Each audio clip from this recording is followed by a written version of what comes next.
General Bajwa ने एक निजी महफिल में कहा कि अगर मुझे एक्सटेंशन ना मिली तो मार्शला लगा दूंगा। एक बड़ा सहाफ़ी, एक बड़ा सहाफ़त का एक बड़ा नाम हफीज़ुल्लाह नियाज़ी, उन्होंने जनरल बाजवा के बारे में ये बताया कि जनरल बाजवा एक मुनाफिक इंसान है जो अपने ज़ाती फ़ायदे के लिए कुछ भी कर सकता है।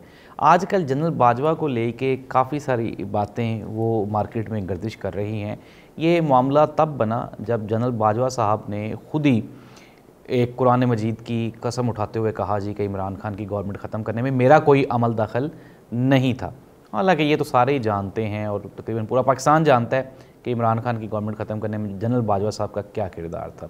दूसरी जानिब जो मुस्लिम लीग नून है वो भी ये कई दफ़ा ये सबूत दे चुकी है, मरीम नवाज़ साहिबा भी कह चुकी हैं और उनके जो सरकर्दा कारकुनान अहदेदारान हैं वो भी ये बयान फरमा चुके हैं कि जी बाजवा साहब ने हमारी बड़ी मदद की। इवन के मलिक अहमद ख़ान वो कलीदी वो वाइटल रोल उन्होंने प्ले किया इमरान खान की गवर्नमेंट ख़त्म करने से, और उनका चूँकि ताल्लुक़ था बाजवा साहब के जो समधी हैं वो मिठू, तो उनके साथ, तो इस तरह से गवर्नमेंट इमरान खान की ख़त्म हुई। लेकिन बाजवा साहब को पता नहीं क्या सूझी कि इन्होंने वो कुरान मजीद की कसम उठा ली और कहा कि मेरा कोई अमल दखल नहीं था। असल में मसला ये हुआ कि हमने देखा कि जनरल बाजवा साहब की रिटायरमेंट के फ़ौरन बाद ही, आई थिंक सो ये फ्रांस में थे शायद कहीं ना, तो वो एक सड़क पे बैठे हुए थे, तो वहाँ पे एक लड़के ने इनके ऊपर आवाज़ें कसी थी और इनकी वीडियो बनाई थी। अब एक और सीनियर सहाफ़ी नजम सेठी साहब ने कहा कि जनरल बाजवा चूँकि ये जानते हैं कि पूरी दुनिया में पीटीआई की जड़ें हैं, इनके लोग, इनके सपोर्टर्स इमरान खान के मौजूद हैं, तो जनरल बाजवा अपने आप को सिक्योर करना चाहते हैं कि वो बाहर निकल सकें, आवाम में उठ बैठ सकें। शायद इसलिए वो अपने आप को, ये जो उनके ऊपर एलिगेशन कह लें या जो उनके ऊपर दाग लगा हुआ है एंटी इमरान खान वाला, उसको धोने की कोशिश कर रहे हैं। एक चीज़ तो नाज़रीन ये पूरे के पूरे अलमिये से, ये सारी बातों से वाज़े हो गई कि चीज़ें स्मूथ नहीं हैं इस्टेब्लिशमेंट के लिए। मसाइल ज़्यादा इमरान खान की निस्बत, इमरान खान जेल में है, इमरान खान को अप्रोक्सीमेटली आप ये इमेजिन करने के साथ 8 महीने हो गए जेल में है, तंगी में है, मुश्किल में है, परेशानी में है। नून लीग वाले कहते हैं कि जी नहीं, इमरान खान के लिए जेल बहुत आसान है। हमारी एक नाम नहाद जो सहाफ़ी गरीदा फ़ारूकी साहिबा, वो कहती नहीं इमरान खान को फैसिलिटीज़ ही बड़ी हैं। मेरा तो ख्याल है किसी एक बैरक में मोहतरमा गरीदा फ़ारूकी साहिबा के लिए भी जगह बना देनी चाहिए और ये जो भी चीज़ वहाँ मांगे इनको दें, लेकिन इनको जेल में रखें। 4 से 5वें दिन के बाद गरीदा फ़ारूकी की चीखें निकलना शुरू हो जाएंगी और ये मोहतरमा वहाँ पे कहेंगी कि जी मुझे यहाँ से निकालो। इमरान खान, मैं आपको पहले भी बता चुका हूँ, आज एक बहुत बड़ा बयान इमरान खान से मंसूब किया गया, जो जंग से वकास शेख साहब हैं, वकास अकरम शेख, उन्होंने कहा इमरान खान से मुलाकात हुई तो इमरान खान ने मुझे मौलाना रूमी साहब का वो कौल सुनाया। उन्होंने कहा कि जब इंसान को अल्लाह ताला ने पर दिए हुए हैं तो चूंटी की तरह रेंगना क्यों, हमें उड़ना चाहिए। तो ये है इमरान खान का लेवल और ये है इमरान खान ने, आपको मैंने पिछले प्रोग्राम में भी बताया कि उन्होंने कहा कि अगर मुझे 9 साल तक भी जेल में रहना पड़े तो मैं इनसे डील नहीं करूँगा। दूसरी जानिब शिबली फराज साहब, उन्होंने कुछ डील की बात की, बातचीत की बात की। उन्होंने कहा कि हम जो इस्टेब्लिशमेंट है, जो मुतहर्रिक और ताकतवर हलके हैं, उनके साथ साथ किसी भी ग्रुप के साथ, किसी भी सियासी जमात के साथ हम बातचीत करने के लिए तैयार हैं। तो एक तरफ तो पाकिस्तान तरीके इंसाफ, पाकिस्तान, इमरान खान कुछ और कह रहा है, इमरान खान कुछ और करना चाह रहा है, लेकिन ये जो बाहर लोग हैं ये भी एक बदनीयती है। ये पीटीआई में ग्रुप्स हैं, ये तो कंफर्म हो चुका हुआ है, डिवीज़न है, लोग डिवाइड हैं, नज़रियाती तौर पे अपने जो ज़ाती फ़वाइद हैं उनको लेकर के डिवाइडेड हैं। लेकिन ऑन द अदर हैंड, ये मैं आपको कंफर्म खबर बता रहा हूँ कि इमरान खान का एजेंडा वाज़े है। इमरान खान को ये बड़ा आसान है, जिस तरह से एतज़ाज़ एहसन और हामिद खान जो सीनियर कानूनदान है वो इस बात पे मुत्तफ़िक़ हैं कि इमरान खान को आप ज़्यादा देर जेल में रख ही नहीं सकते। और अब तो वैसे भी आवाज़ें आना शुरू हो गई हैं कि मई जून में इमरान खान ने बाहर आ ही जाना है। तो अगर मई जून में ना आया तो जुलाई में आ जाएगा। मैक्सिमम कितनी को देर आप इमरान खान को रख सकते हैं? इमरान खान ने तो 9 साल का प्लान दे दिया कि ये मुझे 9 साल भी रख लें तो मैं तैयार हूँ, लेकिन जाहिर सी बात है 9 साल तो बनते भी नहीं हैं। अगर इमरान खान कैद भी काटेगा तो 3 या 4 साल की है।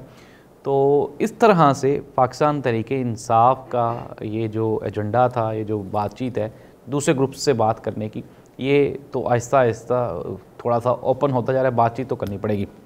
हम लोग बात करें जनरल बाजवा साहब के बारे में। तो जनरल बाजवा साहब ने ये जो कस्में उठाने का सिलसिला शुरू किया, तो उसके बाद उनके ऊपर जो तनकीद हुई है उसमें सारे लोग इस बात पे मुत्तफिक हैं कि जनरल बाजवा साहब वो सिर्फ़ और सिर्फ अपने आप को सिक्योर करना चाहते हैं कि किसी तरह से वो नून लीग वाला ये जो सारा किस्सा है इसमें से वो अपने आप को बाहर निकालने में कामयाब हो सकें। तो दूसरी जानिब अभी हमने बात की इस्टेब्लिशमेंट की। इस्टेब्लिशमेंट एक और बात है कि पता नहीं यहाँ पे करनी चाहिए या नहीं करनी चाहिए। एक दोस्त हैं तो वो बता रहे थे जी कि आजकल इस्टेब्लिशमेंट क्या कर रही है, वो 9 मई के वाक़यात पे मज़म्मती बयानात रिकॉर्ड करवा रहे हैं। और इस सिलसिले में मुझे भी किसी दोस्त ने कहा, तो मैंने कहा यार देखें 9 मई जो है उसके तो मैंने तो 365 को प्रोग्राम किए हैं 9 मई की मज़म्मत पे, तो अब इस पे इससे ज़्यादा हम क्या कर सकते हैं। अब बाकायदा एक वीडियो मैसेज रिकॉर्ड करना कि जी मज़म्मत करता हूँ मैं 9 मई के वाक़यात ज़हरी सी। मैं कहता हूँ इदारों में अगर पुलिस के ऊपर भी कोई चढ़ाई होगी तो मैं उसकी भी मुखालफत करूँगा, अगर अदालतों के ऊपर कोई चढ़ाई होगी मैं उसकी भी मुखालफत करूँगा। फ़ौजी जवान जो है वो हमारा मान और फ़ख्र है, फ़ौजी। और मैं ये मानता हूँ कि ये जो 8 लाख फ़ौज है इसमें से 7,99,000 जो फ़ौजी हैं वो पाकिस्तान के साथ वफ़ादार हैं, लॉयल हैं, और उनकी वजह से आज हम महफूज हैं। बकाया रह गए अब 1,000 फ़ौजी, आप उनको फ़ौजी कहें ही ना। वो फ़ौज में एक ताकतवर ग्रुप है जो कि अपने ज़ाती मुफादात के लिए अपने इदारे का नाम इस्तेमाल करता है, उसका फ़ौज के साथ कोई लेना देना नहीं है। वो तो फ़ौज छोड़ भी दें तो भी वो बेनिफिट्स के लिए अपने असर और रसूख को इस्तेमाल करते रहते हैं। तो फ़ौजी जो है ना, फ़ौजी होना ही एक एज़ाज़ की बात है। हज़ारों फ़ौजियों का खून इस सरज़मीन की को मजबूत करने के लिए शामिल हाल है, और हम फ़ौज के साथ खड़े हैं अल्हम्दुलिल्लाह, अपनी फ़ौज के शाना बेशाना खड़े हैं। और मैं हमेशा अपनी फ़ौज को दिल से अपने by the core of my heart मैं सल्यूट और ट्रिब्यूट पेश करता रहता हूँ। तो ये कोई बड़ी बात नहीं है। हाँ अलबत्ता 9 मई अब गुज़र गया है, अब हमें आगे बढ़ना चाहिए। उस चीज़ की मज़म्मत भी हो गई, मुखालफत भी हो गई, कई लोगों को सज़ाएँ भी हो गई। हसन नियाज़ी और अबाद फ़ारूक साहब अपनी फैमिली से उनकी मुलाकातें होंगी। हफीज़ुल्लाह नियाज़ी साहब का जिक्र हो रहा था हमारे प्रोग्राम में शुरू में, तो हफीज़ुल्लाह नियाज़ी साहब ने ये कहा था कि अगर मेरा बेटा मर गया है या उसका कोई कत्ल शत्ल हो गया तो मुझे बॉडी दे दें ताकि मैं भी सब्र शुक्र कर लूँ।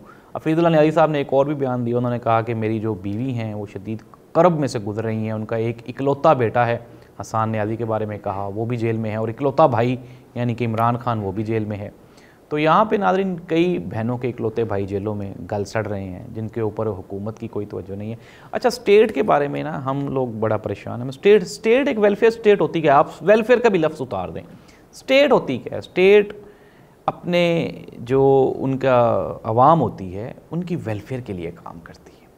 स्टेट अपने बच्चों को, जो अवाम होती है, जो कौम होती है, जो आम आदमी होते हैं, वो स्टेट के बच्चे होते हैं। तो स्टेट अपने बच्चों को सुकून देने के लिए हर मुमकिन कोशिश करती है। अपने बच्चों को अमन प्रोवाइड करती है, अपने बच्चों को सेहत प्रोवाइड करती है, अपने बच्चों को फूड प्रोवाइड करती है, अपने बच्चों को एजुकेट करने की कोशिश करती है। मुझे तो इस स्टेट में ये जो पूरी की पूरी हमारा जो स्ट्रक्चर है स्टेट का, इसमें कहीं पे भी वेलफेयर का और आम आदमी के वेलफेयर के लिए तो कभी भी कहीं पे कोई भी मुतहरक नज़र नहीं आया। और कभी किसी ने कोई रत्ती भर कोशिश की भी है तो उसको हमने उठा के तो पता नहीं कहाँ का कहाँ फेंक दिया। तो नाज़रीन फिर दोबारा मैं कह रहा हूँ कि Imran Khan was the first person जिसने आम आदमी की ज़िंदगी को बेहतर बनाने के लिए कुछ बेहतर काम करना शुरू किए। आज भी हम मिस करते हैं हेल्थ कार्ड को। हेल्थ कार्ड एक बेहतरीन प्रोसेस था, एक बेहतरीन प्रोजेक्ट था। फिर उसके बाद राशन कार्ड शुरू किया, फिर पनाह गाहें बनाई, और फिर उसके बाद वो जो बेनज़ीर इनकम सपोर्ट प्रोग्राम था उसको एहसास प्रोग्राम का नाम दिया और एक बेहतर प्रोग्राम शुरू किया। पाकिस्तान की तारीख़ में पहली मरतबा ये हुआ कि मेरिट पे हर चीज़ होना शुरू हो गई। लेकिन हमने क्या किया इमरान खान के साथ? इमरान खान के ऊपर कोई मेजर केस नहीं है और आज साल होने वाला है उसको हमने जेल में रखा हुआ है। आप रख लें इमरान खान को, कितना कोर्ट साथ जेल में रखेंगे? को भुट्टो साहब की तरह मर्डर का केस तो इमरान खान पे डाल नहीं सकते आप जिससे आप उनको सज़ाए मौत दे सकें। और वैसे भी दैट वाज द 70s, तो अब ये तो 21वीं सदी है, तो बड़ा मुश्किल है। अल्लाह इस मुल्क का हामी नासिर हो, चीज़ें बेहतर हो जाएँ, हालात बेहतर हों। अल्लाह हाफ़िज़।